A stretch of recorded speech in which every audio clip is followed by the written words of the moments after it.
అరే నువ్వు బానే ఉన్నావా? జస్ట్ కలే కదా, దానికి ఎందుకు ఇంత టెన్షన్ పడుతున్నావు? ఈ రోజంతా నాతోనే ఉండు బావా ప్లీజ్. నాకేం జరుగుతుంది నువ్వు ఉండగా? ప్రాంక్ చేయడం వచ్చా? చూస్తూ ఉండు, ఏదో ఒక రోజు నిన్ను నా చెల్లిని భయపెట్టకపోతే అప్పుడు అడుగు. రే ఒకసారి నీ జాతకం చూపిద్దామా? ఏంటి పిచ్చా? దేవుడి మీద కానీ ఇలాంటి వాటి మీద నాకు అస్సలు నమ్మకం లేదు.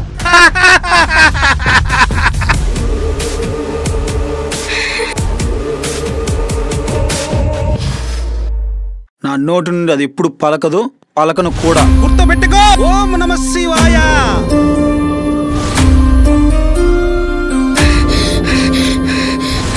జీవ యాక్సిడెంట్ లో చనిపోయాడు.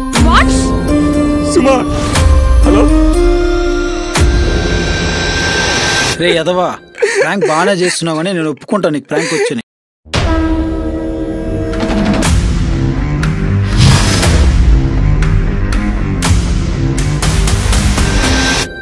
టిష్యూ పేపర్ బండిలు ఉండాలమ్మా. పక్షిరాజు పక్షుల కోసమే పుట్టినట్టు టిష్యూ కోసమే పుట్టాడు రా స్వామి.